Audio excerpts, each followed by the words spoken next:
नमस्कार, मी पुण्यातून डॉक्टर अभिषेक हरदास. या पुण्यात चालले तरी काय? पुण्यातील ट्रॅफिकचा प्रश्न दिवसेंदिवस गंभीर होत आहे.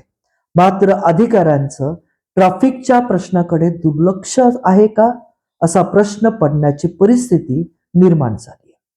ट्रॅफिक पोलिसांचं काम फक्त वसुली आहे का, असा देखील प्रश्न पुणेकरांना पडतोय. आपल्या सर्वांनाच अनेक नोटीस आलेल्या आहेत. ट्रॅफिक पोलिसांच्या दंड वसुलीच्या नोटीस आपल्याला आलेल्या आहेत. मला या नोटीसचं अवलोकन केल्यानंतर पोलीस उपायुक्त पुणे शहर यांना काही प्रश्न विचारायचे. सीआरपीसीचा 468 चा बार असताना 6 महिन्यानंतर आपण अशी नोटीस देऊ शकता का? तडजोड शुल्क देणं हे विलिंग आहे, इच्छा आहे का तो कंपल्शन आहे? तडजोड शुल्क दिलं नाही तर आम्ही तुमचं लायसन रद्द करू, ही धमकी होऊ शकते का? तसंच हेल्मेट देणं हे जेव्हा कायद्याने बंधनकारक कंपनीला आहे आणि ते न दिल्यास गाडी विक्री केली जातीये आणि गाडी विक्री करून त्याला आरटीओ रजिस्ट्रेशन नंबर देत आहे, यासारख्या गंभीर प्रश्नाकडे आपण का योग्य रीतीने पाहत नाहीत, असा प्रश्न आज मी आपल्या समोर सर्व प्रश्न पुराव्यासकट घेऊन येतोय. मी आपल्याला आता पहिला पुरावा सादर आपण पाहूया. ही नोटीस आपण पाहतोय 25/2/2026 रोजीची नोटीस आहे. या नोटिसीमध्ये या गाडीवरती 2000 रुपये दंडाची तडजोड रक्कम आकारण्यात आली आहे. नोटीस प्राप्त दिनांकापासून 30 दिवसात सदर तडजोड रक्कम न भरल्यास आपला वाहन चालक परवाना लायसन निलंबित किंवा रद्द करण्यासाठी प्रादेशिक परिवहन अधिकारी आरटीओ पुणे यांच्याकडे अग्रेषित करण्यात येईल किंवा याबाबत न्यायालयात खटला दाखल करण्यात येईल, असं नमूद आहे. या नोटिसीचं अवलोकन केलं असता 19/10/2022 ची ही नोटीस आहे. 2000 रुपयाचा ह्याच्यावरती फाईन आहे. मात्र पोलीस उपायुक्त साहेब, आपण 25/2/2026 रोजी याच्यावरती तडजोड कशी करू शकता? मी आपल्याला एक सर्क्युलर दाखवतोय. या सर्क्युलर आहे ट्रान्सपोर्ट ऑफिस यांचं 20 ऑगस्ट 2008 चं सर्क्युलर आहे, ज्याच्यामध्ये पॅरा 2 मध्ये असं स्पष्ट आहे की Section 468 of Criminal Procedure Code provide for restriction for taking cognizance after lapse of period of limitation and relevant part run as below. त्याच्यामध्ये अगदी स्पष्ट आहे की एखाद्या ऑफेन्सला जर फाईन ही इम्प्रिजमेंट असेल तर त्याच्यामध्ये तुम्हाला 6 मंथ हा टाइम लिमिट स्पेसिफाय कायद्याने केलेला आहे. पुढे पॅराग्राफ 3 ला असं स्पष्ट आहे, Vinod Deepak Kamble versus state of Maharashtra, not to pressurise citizen to admit guilty and plead guilty. त्यानंतर ऑनरेबल सुप्रीम कोर्टचा निर्णय आहे P Ratnakar Rao versus government of Andhra Pradesh. याच्यामध्ये सीआरपीसी 200 सेक्शन अंतर्गत जी तडजोड केली जाते ती तुम्ही कंपल्सरी करणं बेकायदा आहे, असं स्पष्ट केलंय.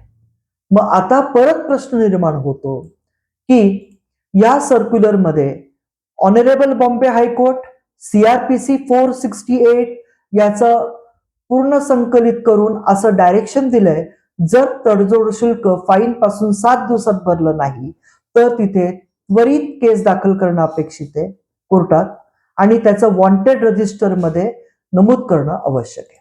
मात्र मग जर ह्या सर्क्युलर आणि बॉम्बे हायकोर्ट सुप्रीम कोर्टचा निकालाचा विचार केला, सीआरपीसी 468 चा विचार केला, तर 19/10/2022 रोजी जी घटना झाली आहे त्याच्यात जर 7 दिवसात तडजोड झाली नाही तर त्याच्यामध्ये तुम्ही 1 महिन्याच्या आत केस दाखल का केली नाही आणि 468 चा बार असताना आता ते तडजोड शुल्क मागणं कायदेशीर आहे का, किंवा त्याचा न्यायालयात खटला दाखल केला जाईल किंवा लायसन रद्द केलं जाईल, हे कायदेशीर आहे का, असा प्रश्न एक पुणेकर आपल्याला विचारतोय.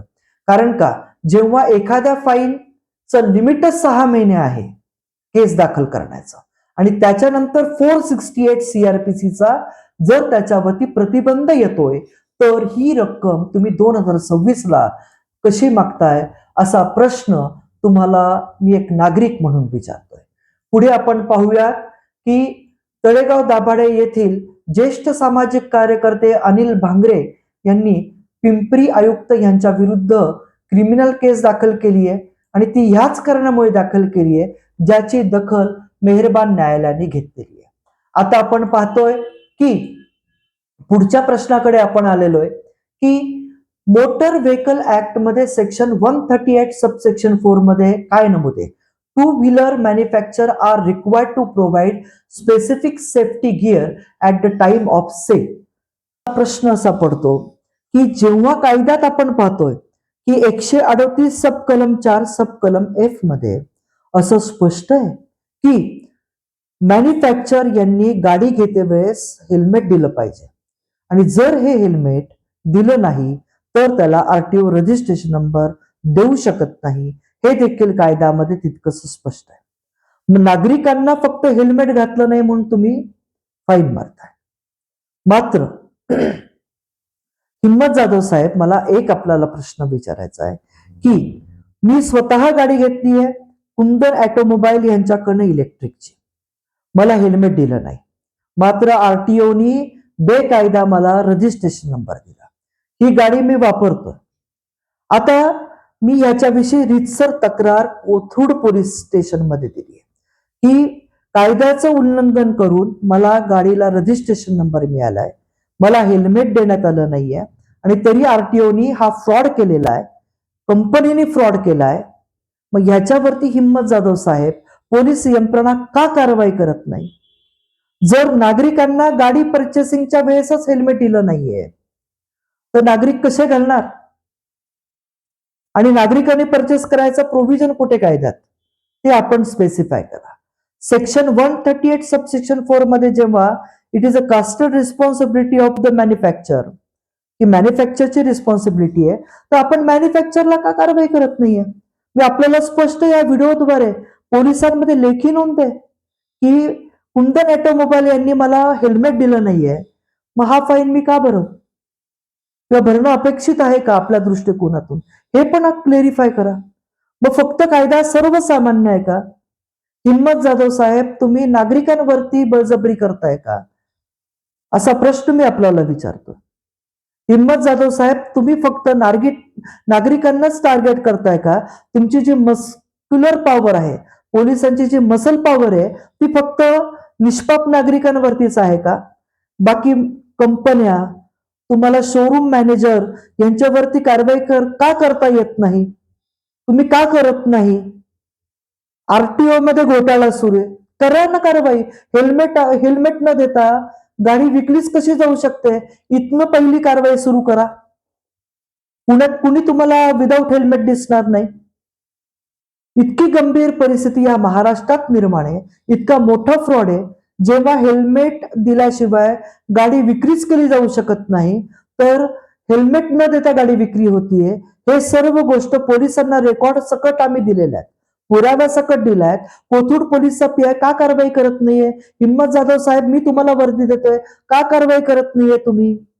फक्त नागरिकांना टार्गेट करायचंय. ज्या फाईनचं लिमिटेशनच संपलेलं आहे, फाईनचं लिमिटेशन 468 नुसार संपलं आहे, तिथे तुम्ही तडजोड करायला लावताय. तडजोड करणं हे नागरिकांचं इच्छावरती आहे. जर त्यांची इच्छाच नसेल तर तुम्ही 7 दिवसात का केस दाखल केली नाही? हिम्मत जाधव साहेब, तुम्ही उच्च न्यायालयापेक्षा सर्वोच्च आहात का?